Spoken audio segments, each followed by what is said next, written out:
Alright, so I've checked out Island of Death. And it's a weird one to figure out, really. So it's a 1976 Greek film, directed by Nico Mastorakis, who I'd never heard of, and it's shot on the Greek island of Mykonos with a bunch of English-speaking actors.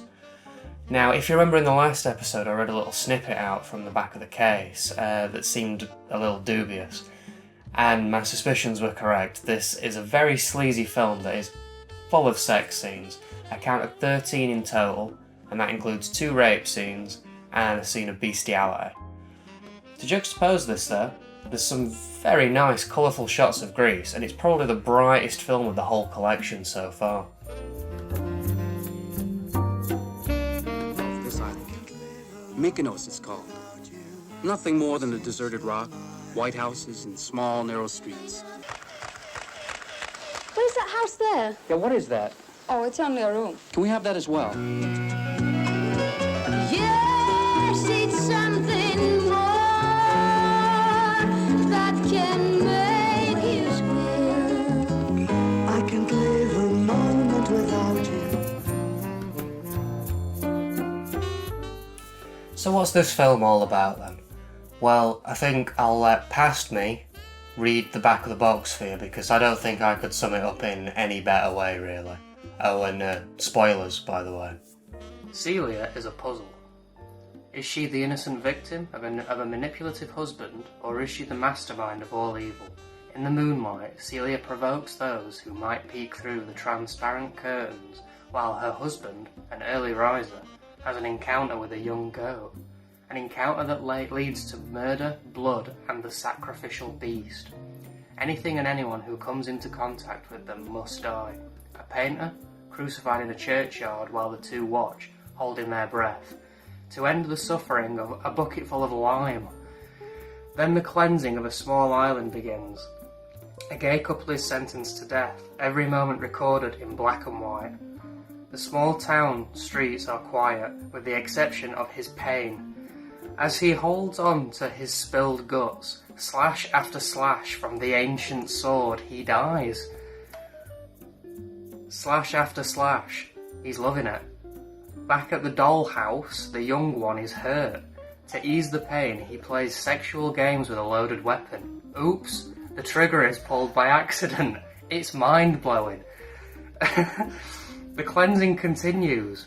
Next target, the only 2 gay women on the island. The only man who can go after them is hang up somewhere else. And what about that older woman who loves to be roughed up in bed? She wants him so badly, she loses her head. Bit of rhyming there. Celia is brutally attacked in her own bathtub, but the punishment of the brute is swift and fierce. He's speared. Last stop the dike. Don't know what any of that means. He uses an aerosol spray as a torch, some 450 degrees of pure heat, and fires the bitch to hell. And while things have started to go their way, one of the victims escapes, his fury and sickle. But not for long. Pursued by the police, they seek shelter in God's arms, and then a shepherd's hut, where new adventures begin. New film loaded and the camera ready, but no happy ending for him as he lies unconscious in dry lime. Celia has discovered the meaning of crude, primitive sex, while her husband, who was never her husband, but her brother, starts to melt when rain turns dry lime into pure acid. So yeah, that rambling that you just heard there was the entire plot to the film written on the back of the case. What little plot there actually is to this film. As I said, it's quite sleazy and full of sex scenes, and in between those, there's little scenes of violence. It's not very gory. There's just a little bit of blood, and then the rest's left up to your imagination.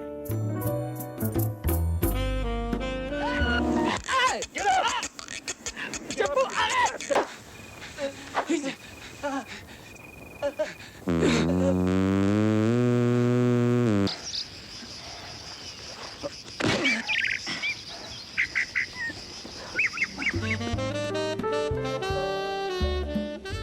The big problem is that all of the characters are very unlikable.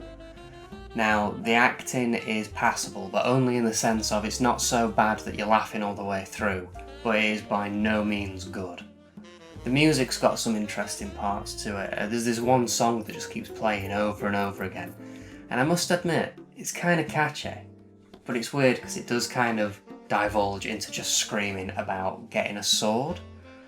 One thing I did notice as well is there's some parallels to A Clockwork Orange, which I'm not sure if it's intentional or not. Obviously the themes, like sex and violence. The main character drinks milk. He has an internal monologue narration going on in his head, and he looks a little bit like a young Malcolm McDowell. As I say, could just be a coincidence there. So probably the most interesting aspect of this film is just the absurdity of it all.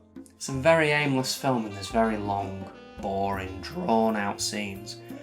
But interspersed into these is just the most bizarre acts and ideas that these characters insist on being a part of.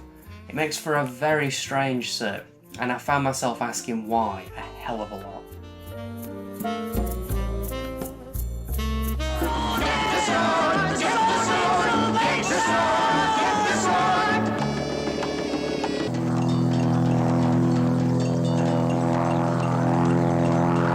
Don't go there! Come here and help me! Celia! There's a few strange editing choices, such as the use of fisheye lens and inverted colours. All seems a little amateurish, but it's not the end of the world, and honestly it kind of adds to the surreal nature of everything. It's also worth mentioning that this film is cut by 4 minutes. The aerosol flamethrower scene and the big rape scene are heavily edited.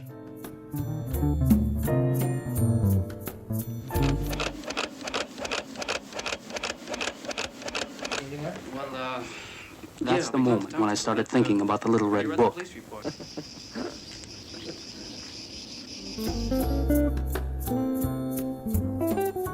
So let's look at this print. Seems alright really. It's not the best, it's not the worst, it's just sort of somewhere in the middle. Clearly it's a VHS rip, and you get flickers and scratches, but not enough to sort of hinder your experience with the film, and it's quite passable really. The colours are really bright and vivid and they really pop out of the screen, but it can cause some interlacing issues, such as on this dude's red jumper. The sound, very much the same, it's okay, middle of the road, there's the occasional pop, but it doesn't hinder it in any way.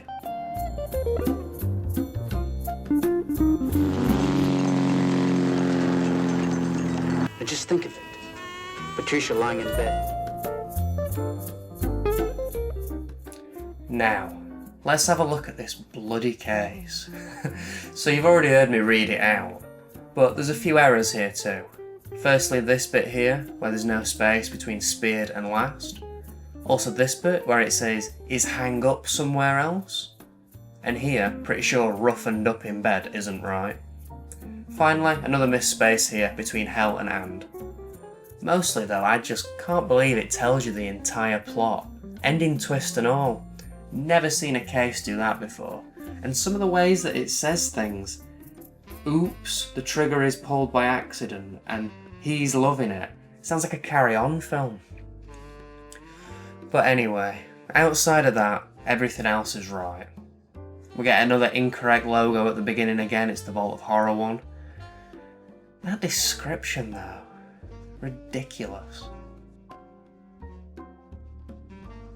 Time to see what we get on the disc. And I think someone must have overheard me moaning last episode, because outside of the usual stuff, all 4 trailers are present here, we also get a 25-minute long interview with the director. Now, the quality's not great, but the interview itself is quite interesting. He talks about how he only made this film so that he could get money, so that he could fund his next film. He doesn't really seem passionate about this film, but he doesn't regret making it either, and he'll never show it to his daughter. He's got some decent opinions on censorship and the BBFC, and generally just comes across quite well. And sometimes the story behind the movie is more interesting than the story in the movie itself, and Island of Death is no different. Overall then, this was a very bizarre sit. Its themes can be quite extreme, so if you're sensitive to things like rape, bestiality and sexual violence, then I'd probably avoid it. In honesty though, even if you're not sensitive to that sort of stuff, I don't think I could recommend this film.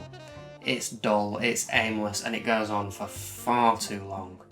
If for some reason this video has piqued your interest and you are going to check it out, don't bother with this version, get the Arrow version, it's fully uncut. So, weird film this week.